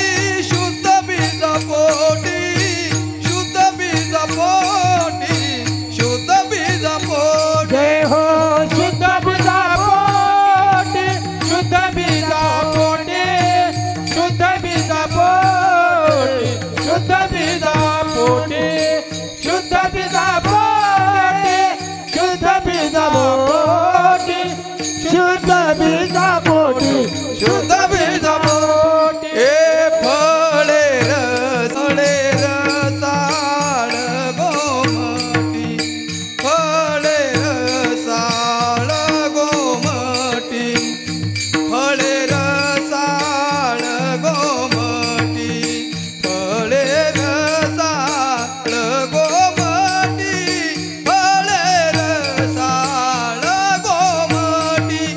मुखी अमृताची वाणी, मुखी अमृताची वाणी, मुखी अमृताची वाणी, मुखी अमृताची वाणी. फळे रसाळ गोमाटे, फळे रसाळ गोमाटे, फळे रसाळ गोमाटे, फळे रसाळ गोमाटे, फळे रसाळ गोमाटे, फळे रसाळ गोमाटे. मुखी अमृताची वाणी, मुखी अमृताची वाणी, मुखी अमृताची वाणी, मुखी अमृताची वाणी. तुकोबाराय सांगतात जसं बीज असेल ना त्याप्रमाणे फळं येतात नवे नवे. याचा आपण एक अर्थ असाही लावू शकतो की जसं आपण संस्कार आपल्या गर्भावरती करत असतो, आपल्या मुलांवरती करत असतो, तशीच फळं सुद्धा आपल्याला रसाळ आणि गोमटी पाहायला भेटतात. नवे नवे आपल्यासमोर मोठमोठी अशी उदाहरणं आहेत. छत्रपती शिवराय घडले, छत्रपती शिवराय घडले हे जरी विशेष असलं पण जिजाईच्या पोटी शिवराय घडले हे त्याहूनही विशेष आहे. ज्या जिजाबाईंनी डोहाळे लागावे की टपटप डोका पळणाऱ्या घोड्यावरती बसावं आणि जो माझ्या आया बहिणीकडे बकड्या नजरेने बघेल त्यांची मुंडकी छटावी हे डोहाळे लागावे अशाच्याच पोटी त्या ठिकाणी छत्रपती शिवराय जन्माला येते. ज्ञानोबाराय कुणाच्याही पोटी जन्माला यायला रिकामे नाही आहेत. निवृत्तीदादा, सोपान काका, मुक्ताबाई ही संत महात्म्य कुणाच्याही पोटी जन्माला येत नाही. ज्या मातेनं पिंपळाच्या झाडाला 1.25 लाख प्रदक्षिणा घालाव्यात, ज्या मातेनं खऱ्या अर्थाने स्वतःच्या जीवाचीही पर्वा न करता पिंपळाच्या झाडाला 1.25 लाख प्रदक्षिणा घातल्या, त्याच मातेच्या उदरामध्ये 4 हिरे जन्माला आले आणि त्या हिऱ्यांनी संपूर्ण आळंदी तर तेजोमय केलीच पण संपूर्ण वारकरी संप्रदायाचं आराध्य ठरलेत, ज्ञानाचा नंदादीप ठरलेत. निवृत्त समाजाला या अंधकारातून निवृत्त केलं, मुक्त केलं मुक्ताबाईने आणि सगळं काही सोपं करून दिलं सोपानदादांनी. अशी 4 रत्न ज्यांच्या उदरात जन्माला आली, खऱ्या अर्थाने ती माता त्या ठिकाणी धन्य असते. कारण एखादा मुलगा चांगला असला तरी सुद्धा आई वडिलांचं नाव निघतं, अरे कुणाचा मुलगा आहे, काय संस्कार आहेत मुलाचे, कुणाचा मुलगा आहे. आणि दुसरा एक अर्थ, एखाद्या मुलाने वाईट कृत्य केलं, एखादा मुलगा वाईट वागला, एखाद्या मुलाने चुकीचं काम केलं तरी सुद्धा त्याचा उद्धार एकट्याचा होत नसतो, हा उद्धार आई वडिलांचा होत असतो. कारण असं म्हणतात, अरे कोणाचं कार्ट आहे, अरे कुणाचा मुलगा आहे हा असा, हे कुणाचा मुलगा आहे असं म्हटल्यानंतर खऱ्या अर्थाने उद्धार होतो. संस्कारावरती बोट उठतं ते आई वडिलांच्या.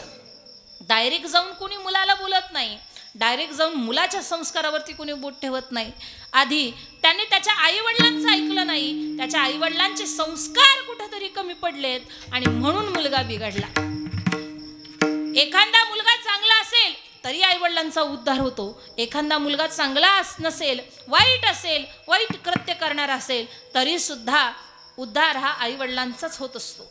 मग आई वडिलांनी ठरवायचंय मुलगा कसा बनवायचा, मुलगा कसा घडवायचा, हे आई वडिलांच्या हातात आहे.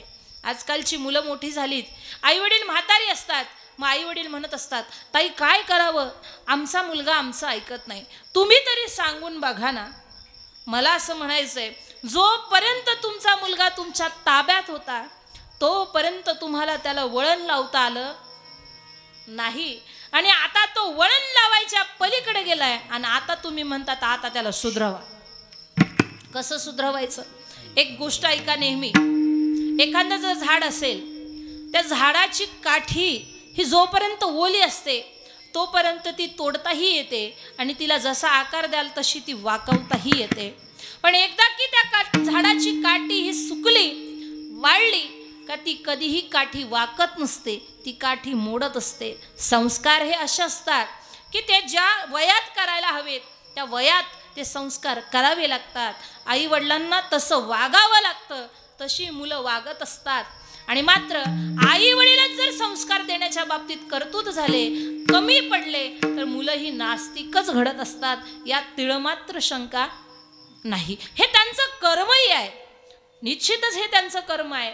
पण कर्मालाही त्या ठिकाणी तुम्हाला जर अजून त्या कर्माची जर तुम्हाला ताकद कमी करायची असेल तर ती ताकद तुमच्या संस्काराने होते. म्हणून संस्कार आपल्या मुलांवरती निश्चित चांगले करा. निश्चित तुम्हाला म्हटलं जाईल काय आई वडील आहेत. संत शिरोमणी सावता महाराजांना, शिरोमणी सावता महाराज हे त्यांना म्हणतात, पण आधी त्यांच्या आई वडिलांना धन्य देतात. धन्य त्याची माता, धन्य त्याची माता, धन्य त्याची माता, धन्य त्याचा पिता, धन्य त्याची माता, धन्य त्याचा पिता, धन्य त्याची माता, धन्य त्याचा पिता.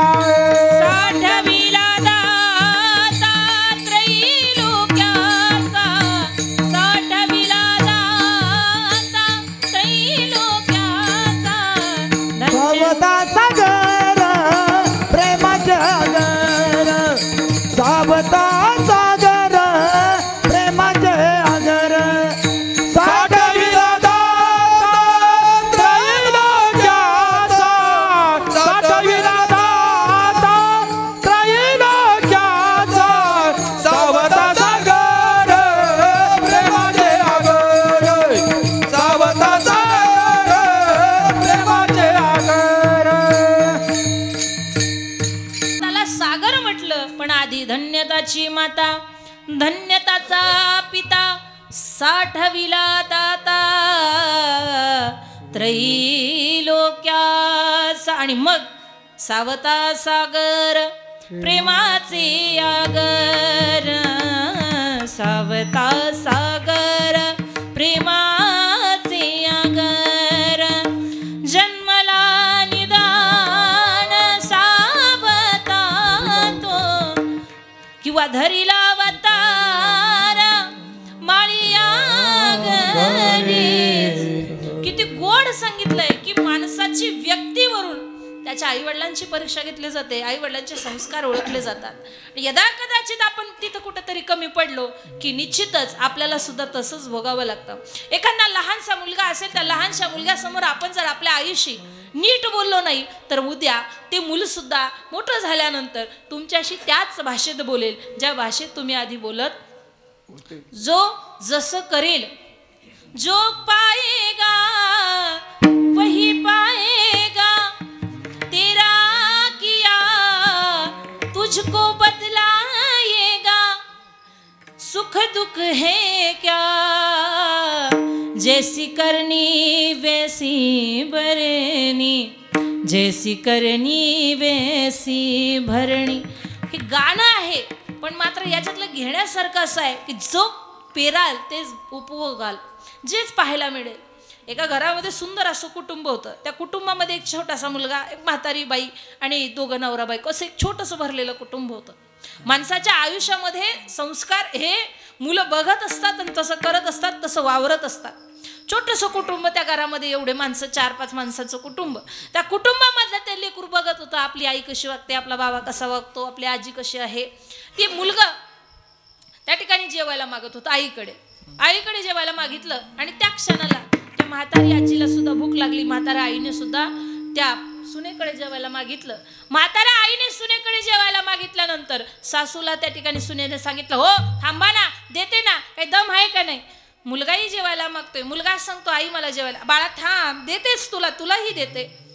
ती बाई स्वयंपाक करते. स्वयंपाक झाला. 2 ताटं वाढायसाठी घेतली. एक ताट जर्मलचं होतं, त्याला कोचे पडलेले होते, मळकटलेलं होतं, खराब होतं. एक ताट खूप सुंदर स्टीलचं ताट होतं, त्याला खाचे होते, सुंदर असं ताट होतं स्टीलचं. एका ताट जर्मलचं आहे, जे कैद्यांसाठी तुम्ही पिक्चरमध्ये बघितलं असेल, ते जर्मलचं ताट पूर्वीच्या काळामध्ये होती तशी ताटं. ती ताट होतं आणि एक स्टीलचं ताट होतं. ते छोटंसं मुलगा म्हटलं, आई हे 2 ताटं कुठून आली? एक ताट किती छान आहे आणि हे कुणासाठी, आणि हे मळकेटलेलं ताट आहे हे कुणासाठी? मुलाने स्वाभाविक काय प्रश्न केला. मुलाला विचारलं, आई हे ताट कुणाचं, हे कुणाचं? त्या आईने उत्तर दिलं, बाळा हे ताट तुझ्या आजीचं. कुणाचं? तुझ्या आजीचं. आणि हे स्टीलचं ताट हे म्हणे तुझं. का ग आई, आपल्या घरामध्ये असं स्टीलचं ताट अजून नाहीये का? ती म्हणू लागली, का रे बाळा? म्हणे आजीला सुद्धा अशा ताटामध्ये वाढ ना ग. लहानसा मुलगा आहे, त्याला काही जाण नाहीये. ते मुलगा म्हणतोय, आई आजीला सुद्धा एवढ्या छान ताटामध्ये वाढ ना. त्यावेळेस आई म्हणते त्या मुलाची की नाही बाळा, आजी आता म्हातारी झाली, आजीला ह्याच ताटामध्ये जेवायला द्यायचं आणि आजीला याच ताटामध्ये आणि तुला मात्र स्टीलच्या ताटामध्ये. त्या मुलाने निमूटपणे आपलं ताट घेतलं, जेवून घेतलं. आजीलाही तिने त्या म्हातारीला ताट वाढून दिलं, तीही जेवली. मुलाने त्याच्या जेवता जेवता विचारचक्र चालू केलं की नेमकं म्हातारं म्हणजे काय.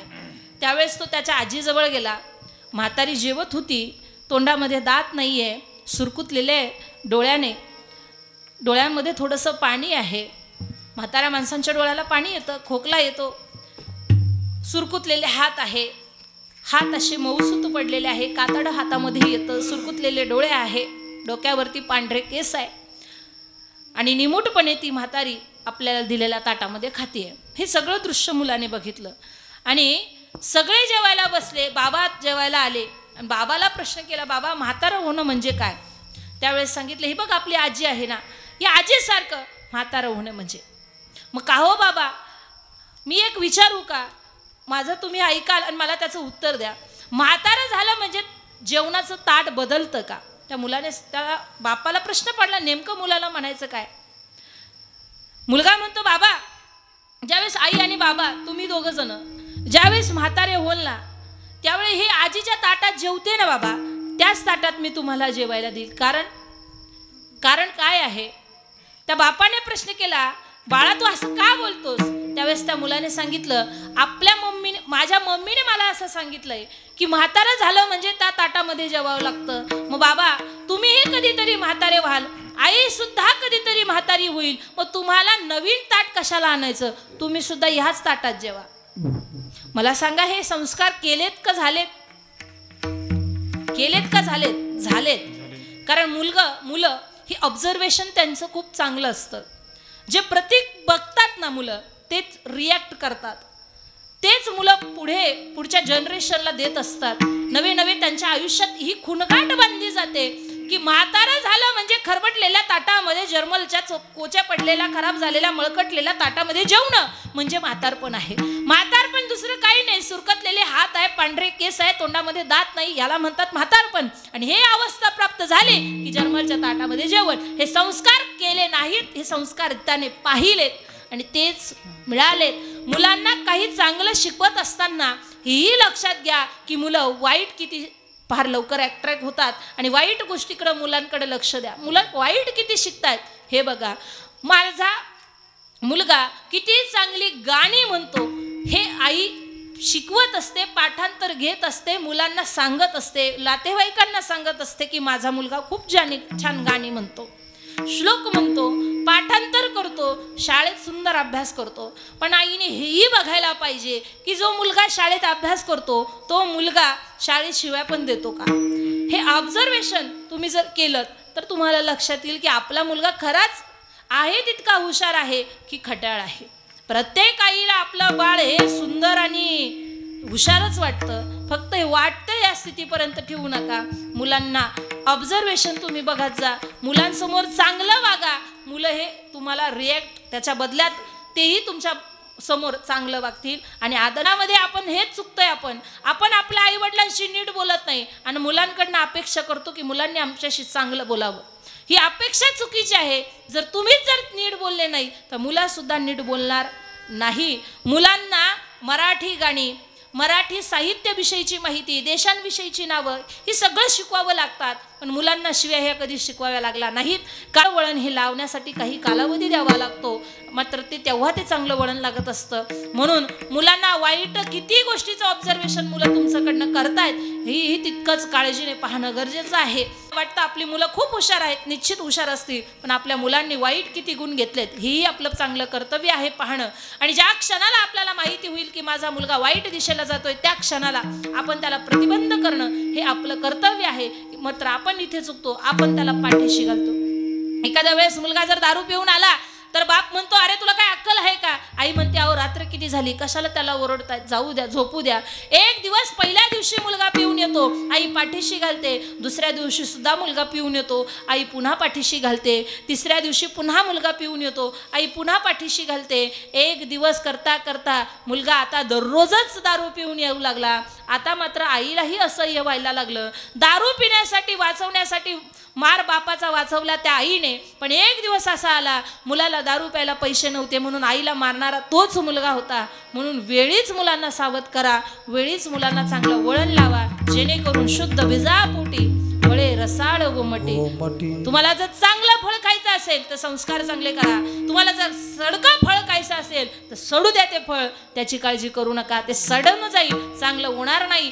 चांगलं खायचं असेल तर चांगलं पेरा, चांगलं पाहायचं असेल तर चांगलं त्या ठिकाणी आपल्या मोबाईलमध्ये चांगलं पहा, जेणेकरून आपली बुद्धी क्षमता त्या दिशेने प्रवास करेल. चांगलं पहा, चांगलं मिळेल. शुद्ध बीजापोटी फळे रसाळ गोमटी. का हो, हे सगळंच आम्हाला मान्य आहे, पण कशाच्या माध्यमातून आम्हाला परमात्मा प्राप्त करून घ्यायचा आहे. अभंगाचं दुसरं चरण. मुखी अमृताची वाणी, अमृताची वाणी, अमृताची मुखी अमृताची वाणी, अमृताची वाणी, अमृताची मुखी अमृताची वाणी, अमृताची वाणी, अमृताची मुखी अमृताची वाणी, अमृताची वाणी, अमृताची मुखी अमृताची वाणी, अमृताची वाणी, अमृताची मुखी अमृताची वाणी, अमृताची वाणी, अमृताची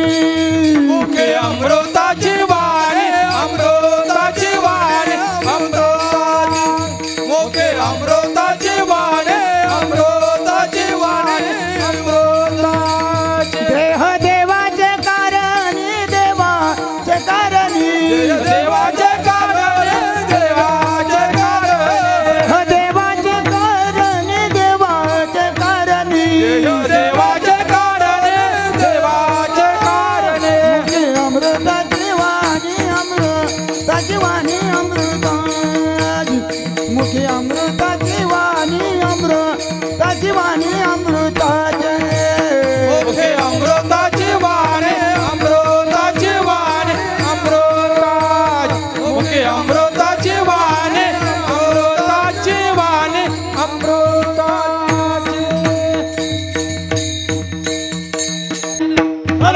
विठ्ठल विठ्ठल विठ्ठल विठ्ठल विठ्ठल. भक्ती करण्याचं माध्यम काय आहे तर मुखी अमृताची वाणी देह देवाचे कारणी. मुख कशासारखं असावं अमृतासारखं असावं. कुणासारखं असावं शब्द कसे असावे अमृतासारखे असावे. असे शब्द असावे की आपल्यासाठी लोक ऐकण्यासाठी बसावे. नाहीतर शब्द असे असतात आपण ज्या बैठकीत जाऊन बसू ती बैठक आपण जाण्याने मोडली असे शब्द आपले नसावे. साचा निमवाड मितले आणि रसाळ शब्द जैसे कल्लोळ अमृताचे. शब्द हे अमृतासारखे असावे. आपण जाण्याने 4 लोक आपल्या जवळ यावी असे शब्द असावे. आपण गेलो की 4 लोक आणखी यावे. आपण बोलत राहावं आणि लोकांनी ऐकावं असे शब्द असावे. मुख अमृतासारखं असावं. वाणी अमृतासारखी पवित्र असावी. मुखामधून केवळ आणि केवळ अमृत यावं. कारण मुखातून अमृत येणं म्हणजे शुद्ध सात्विक भाव येणं. शुद्ध बोलणं असावं. कारण ज्याचं अशुद्ध बोलणं असतं त्याच्या त्या ठिकाणी त्या वाणीमध्ये ज्याच्या वाणीमध्ये अमृत वाहतं ज्याच्या वाणीमध्ये शुद्धता वाहते त्याची वाणी भगवान परमात्म्याची वाणी म्हणून ओळखली जाते. ज्याच्या वाणीतून प्रभूचं चिंतन ऐकलं जातं ती वाणी किती पवित्र असते. तो देह किती पवित्र असतो. काय महाराज संत महात्म्यांनी भजन केलं. काय भजन केलं. रोमा रोमात विठ्ठल होता. जळी स्थळी काष्टी पाशाने विठ्ठल होता. माझी हे मज झाली अनावर वाचा छंद या नामाचा घेतला असे. वाणी दाबून धरली लोकांनी तर रोमा रोमातून विठ्ठल भजन येऊ लागलं. किती भजन केलं संत महात्म्याने किती केलं. अहो गोरोबाव काकांनी भजन केलं. पत्नीने सांगावं अहो किती वेळ नुसतं विठ्ठल विठ्ठल करतात. उठा आता माती घ्या मळायला आणि आता माती मळता मळता तुम्हाला काय करायचं ते करा पण मला एवढी माती तुडवून द्या. आताच्या काळामध्ये माती मळण्यासाठी मशिनरी आल्यात पण पूर्वीच्या काळामध्ये पायाने माती तुडवली जायची. गोरोबा काकांनी मातीत जावं भर भर भर भर पाण्याची माती पाणी टाकावं माती चिखल करावा आणि ती माती तुडवण्यासाठी गोरोबा काकांनी मातीमध्ये उतरावं आणि विठ्ठल विठ्ठल भजन करावं आणि ती माती तुडवावी. आणि माती तुडवता तुडवता तुडवता गोरोबा काकांचं लहानसं लेकरू रांगत रांगत रांगत आपला बाबा आपले वडील जिथं भजन करतायत त्या भजनाच्या आवाजाच्या दिशेने ते लेकरू दुडू दुडू दुडू दुडू धावत धावत जावं. ज्या चिखलामध्ये गोरोबा काका होते ज्या चिखलामध्ये गोरोबा काका देह विसरून देहभान विसरून भजन करत होते आणि त्या देहभान अवस्थेमध्ये ज्या माणूस भजन करत असताना ज्या व्यक्तीला भजन करत असताना सिस्टीम लोक पब्लिक या लोकांची गरज असते त्याचं भजन नसतं. ही लोकांसाठी मनोरंजन असतं. जो भजनासाठी वेळ काळ लोकांत एकांत बघतो आणि ज्याला लोक असतील तरी घेणं नाही नसतील तरी घेणं नाही. काय सिस्टीम चांगली आहे की नाही माहीत नाही. लोक ऐकूशी वाटते की लोकांना माहीत नाही पण केवळ तो भजनामध्ये तल्लीन असतो अशा माणसाचं लक्ष. नवलाची गोष्ट ऐक सगळे बाई नवलाची गोष्ट ऐक सगळे बाई कुंभाराने बाळ तुडविले पायी कुंभाराने बाळ तुडविले पायी. नवलाची गोष्ट ऐक सखे बाई नवलाची गोष्ट ऐक सखे बाई कुंभाराने बाळ तुडविले पायी कुंभाराने बाळ तुडविले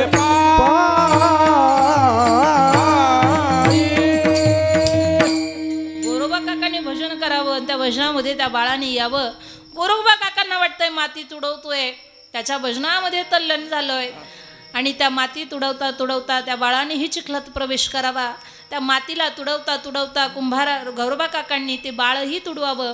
रक्तबंबाळ झालेली माती गोरोबा काकांना त्याचं भान नाहीये. पत्नीने आवाज द्यावा अहो काय केलंय तुम्ही खाली रक्तस्राव कुणाचा आहे. अहो आपलं तान्हं लेकरू कुठं आहे. लेकराला शोधता शोधता मातीकडे लक्ष गेलं. मातीही रक्ताची झाली आहे चिखलही रक्ताचा झालाय. पत्नीने मस्तकावरती हात बडवावा अहो माझं लेकरू सुद्धा तुम्ही मातीत तुडवलं. त्या काळ्या विठ्ठलामुळे माझं लेकरू मेलंय. मस्तकावरती हस्त ठेवून कपाळ बडवीत बडवीत ती स्त्री बसली. गोरबा काकांनी त्या पांडुरंगाचा धाबा केला. अरे देवा, माझं लेकरू गेलं याच्यावरती माझा आक्षेप नाही, पण तुझ्या भजनामुळे गेलं, तुझ्यावर आक्षेप घेतोय लोक, माझी पत्नी तुझ्यावरती आक्षेप घेतीये. हा रडगाणं पांडुरंगाजवळ गायलं आणि ज्या मातीमध्ये बाळ तुडवलं होतं त्याच मातीतून क्याव क्याव आवाज यावा आणि त्याच मातीतून, त्या चिखलातून तेच बाळ जिवंत बाहेर पडावं, ही भक्तीची असणारी त्या ठिकाणी नवलाई आहे. नवलाची गोष्ट ऐक सखये बाई, नवलाची गोष्ट ऐक सखये बाई, कुंभाराने बाळ तुडविले पायी, कुंभाराने बाळ तुडविले बाई, तुडविले पायी, तुडविले पायी. ही संतांची भक्तीशी असणारी ताकद आहे आणि हीच ताकद तुकोबाराय सांगतात की मुखी अमृताची वाणी देह देवाचे कारणी. अजून काय होईल हो, देवाचा देह कारणी लावला तर आमचा हा देह देवाच्या कारणास्तव लावला. आणखी काय होईल, सर्वांगी निर्मळ चित्त जैसे गंगाजळ, चित्त हे गंगाजळासारखं पवित्र होईल. ज्या गंगेमध्ये आम्ही स्नान करण्यासाठी पवित्र होण्यासाठी जातो तीच गंगा तुमच्या आमच्या अंतःकरणात जर आली तर आपला देह सुद्धा गंगेसारखा पवित्र होईल. सर्वांगी निर्मळ चित्त जैसे गंगा जळ, नवे नवे गंगाजळासारखी पवित्रता आमच्या देहाला आल्यानंतर काय होईल, तुका म्हणे जाती ताप दरुषणे विश्रांती. तुमच्या अंतःकरणामध्ये असणारा ताप म्हणजे भवताप आहे, भवरोग आहे, नवे नवे व्याधी आहेत, या सगळ्या संतांच्या दर्शनाने जातील, भक्तीने जातील. म्हणून माणसाने सुरुवात ही कर्मापासून ठेवा. कर्म करा, चांगली कर्म करा, भक्ती करा, ज्ञान वैराग्य, पवित्र गळ्यामध्ये तुळशीची माळ घाला, भक्ती मार्गाला लागा. कारण भक्तिपंथ बहु सोपा, भक्तिपंथासारखा सोपा पंथ नाही. वारकरी संप्रदायासारखा जगाच्या पाठीवरती संप्रदाय नाही. अहो सगळे संप्रदाय पाहिलेत आपण, युट्यूब आहेत आपल्याकडे, सर्च करा. प्रत्येक संप्रदायामध्ये जाण्यासाठी काहीतरी नियमावली आहे. काय नियमावली आहे, मी संप्रदायाचा उल्लेख करणार नाही, पण प्रत्येक संप्रदायामध्ये जाण्यासाठी काहीतरी नियमावली आहे, काहीतरी सोडावं लागतं. पण वारकरी संप्रदाय एवढा मोकळा संप्रदाय महाराज की वारकरी संप्रदायामध्ये खट नट यारे शुद्ध होऊन जा रे. वारकरी संप्रदायासारखा संप्रदाय नाही, हिंदू धर्मासारखा धर्म नाही. आपल्या वारकरी संप्रदायामध्ये येण्याचा प्रयत्न करा. पवित्र अशी तुळशीची माळ घाला. उद्या एकादशी आहे, आज दशमीचं पारणं आहे, आजपासून उपवास चालू होतो. काही लोक आज धरतात, काही लोक उद्या धरतात. उद्या एकादशीसारखा पवित्र तिथी आहे.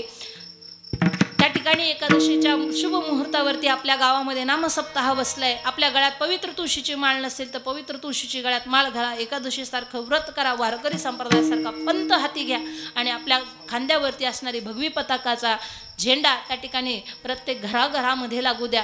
हीच एक उदार अंतःकरणाने मी तुमच्याकडे मागणी मागते, तेवढी तुम्ही माझी पूर्ण करा. प्रत्येकाच्या घरामध्ये लहान मुलांपासून मोठ्या माणसांपर्यंत गळ्यात पवित्र तुळशीची अशी माळ घाला.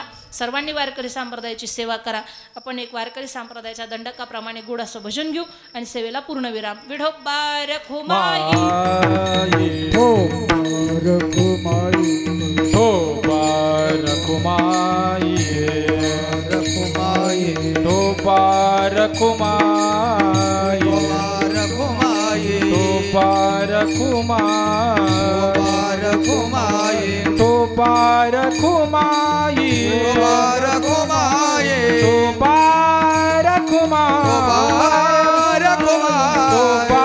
कुमार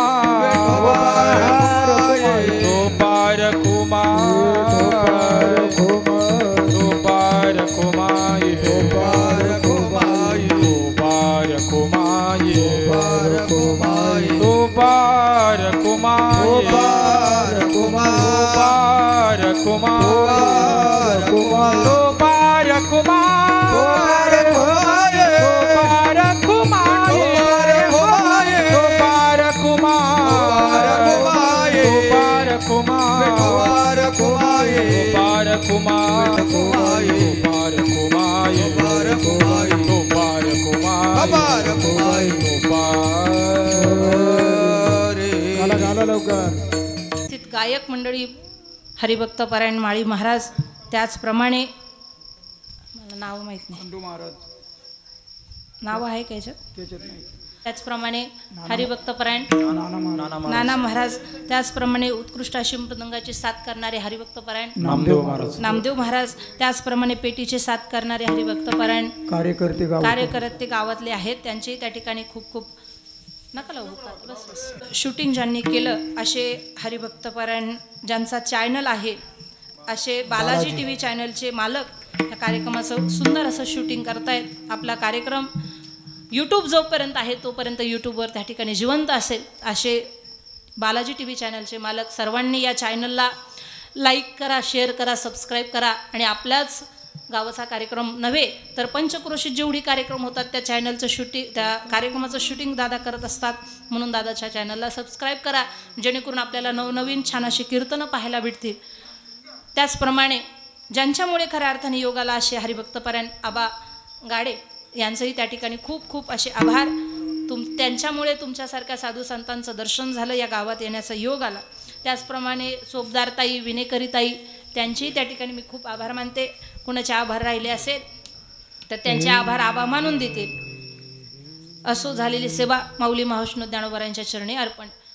ज्ञानेश्वर नानाराज माऊली ज्ञानेश्वर माऊली नानाराज महाराज ज्ञानेश्वर माऊली माऊली जय जय ज्ञानेश्वर माऊली नानाराज माऊली महाराज ज्ञानेश्वर माऊली माऊली विठ्ठल जय जय विठ्ठल जय विठ्ठल जय जय विठ्ठल. बोधी जय करा क्षमा अपराध महाराज तुम्ही सिद्ध. करा क्षमा अपराध महाराज करा क्षमा अपराध महाराज तुम्ही सिद्ध. तुकाराम तुकाराम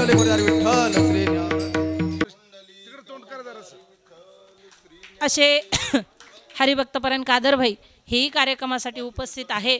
त्यांचे ते त्या ठिकाणी आभार. आवाज द्यावा याला. बात करेगा वही देश पे राज करेगा. खऱ्या अर्थानं आज महाराष्ट्रात आणि हिंदुस्थानमध्ये हे हिंदूंचं राज्य आहे.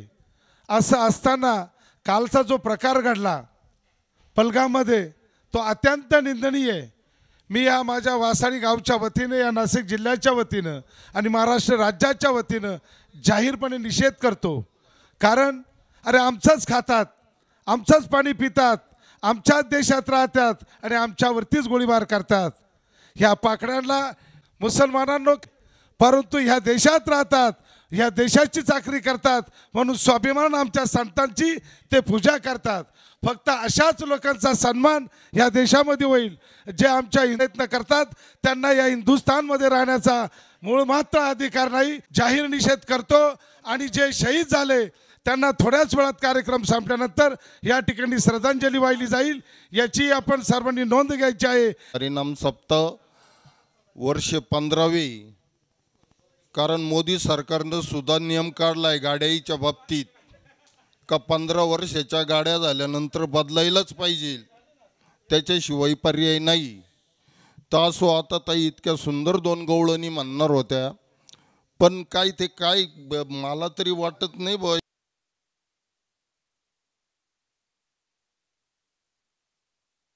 बारामतीच्या आधी आमचे गुरुवारी हरिभक्त पारायण निवृत्तीनाथ महाराज नाना शिंगवेकर यांचे नातू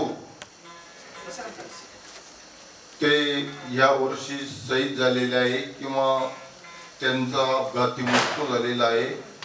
त्यांना तसेच आपल्या या देशातील देशासाठी जे काही थोर नेते, तसेच जे मिलिटरीमध्ये असणारे किंवा शहीद झाल्यामध्ये प्रदेशातून जे आपल्या देशावर हल्ला करणारे शहीद झाले आहे. आणि त्याच पद्धतीने आपल्या गावामध्ये सुद्धा काही व्यक्ती शहीद झालेले आहे.